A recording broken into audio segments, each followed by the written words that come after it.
धुरंधर 2 ने अपना जादू बिखेरना शुरू कर दिया है। सिर्फ लोगों के ऊपर ही नहीं बल्कि बॉक्स ऑफिस कलेक्शन के ऊपर भी। इसका जो पेड प्रीव्यू शो आया था वो आया था 18 मार्च को शाम 5 बजे से, और सिर्फ पेड प्रीव्यू में इसने कमाल का आंकड़ा पार किया, 45 करोड़ रुपए का। जी हाँ, 45 करोड़ का आंकड़ा इसने पार किया सिर्फ पेड प्रीव्यू से। और उसके अगले दिन यानी कि 19 मार्च को, जिस दिन इसे रिलीज़ करना था, उस दिन का आंकड़ा 100 करोड़ हुआ। मतलब सिर्फ आप इतना कह सकते हो कि एक ही दिन में 145 करोड़ का आंकड़ा पार कर लिया धुरंधर 2 ने। और जिस हिसाब से ये चल रही है, ये सब कुछ पीछे छोड़ सकती है। मैं यहाँ सिर्फ इंडियन कलेक्शन की बात नहीं कर रहा हूँ, मैं बात कर रहा हूँ ओवरसीज़ कलेक्शन की। और इस लिस्ट में आप देख सकते हो टॉप पे दंगल है, बाहुबली है। हालांकि धुरंधर 1 का भी नाम है इसमें। 1400 करोड़ का आंकड़ा पार किया था धुरंधर 1 मूवी ने। और ये आंकड़े को बहुत जल्द धुरंधर 2 पार करते हुए नजर आएगी। पुष्पा का भी रिकॉर्ड तोड़ सकती है। और इसी हिसाब से अगर ये चलता रहा, जैसा कि फ़ैन के जो रिएक्शंस हैं और जो पब्लिसिटी हो रही है फ़ैन के थ्रू, उस हिसाब से इसका जो रिकॉर्ड अभी ब्रेक हुआ है ओपनिंग वीकेंड का तो अभी नहीं हुआ, फर्स्ट डे का रिकॉर्ड ब्रेक हो चुका है।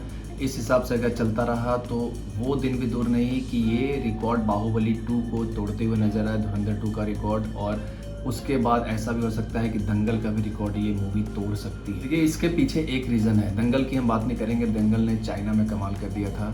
बाहुबली 2 ही क्यों आ पाई इस लिस्ट में सेकंड नंबर पे, बाहुबली 1 का नाम क्यों नहीं, और धुरंधर 1 क्यों नहीं तोड़ पाई इसका रिकॉर्ड। ऐसा है कि अगर किसी मूवी का पार्ट 1 बहुत ही सक्सेसफुल होता है, भले ही उसे बहुत लोग ना देख पाए, बट बहुत लोग ऐसे होते हैं कि उसे OTT या फिर नेटफ्लिक्स, इन सब प्लेटफॉर्म पे देख लेते हैं पार्ट 1, और उसके बाद इंतज़ार रहता है कि अगला पार्ट कब आएगा। और जो लोग OTT पे या फिर नेटफ्लिक्स पे किसी चीज़ पे भी देखते हैं पार्ट 1, उसके बाद उनका इंटरेस्ट बढ़ जाता है और वो अगले पार्ट को ज़रूर से ज़रूर थिएटर्स में जाके देखती है। ठीक ऐसा ही हुआ था बाहुबली 2 के साथ। बाहुबली 1 बहुत सक्सेसफुल मूवी थी, 600-700 करोड़ का आंकड़ा पार किया था उसने भी, बट बहुत से लोग उसे थिएटर्स में जाके देखने नहीं गए थे क्योंकि पहली पार्ट थी तो उतना कुछ इन्फॉर्मेशन नहीं था कि कैसी मूवी है क्या है। बट OTT पे देखने के बाद उनका इंटरेस्ट बढ़ जाता है। ऐसा ही कुछ हुआ धुरंधर मूवी के साथ भी, और बाहुबली मूवी के साथ भी कुछ ऐसा ही हुआ था। पार्ट 2 का इंतज़ार सब लोगों को था। हालांकि वो मूवी 2 साल के बाद रिलीज़ हुई थी।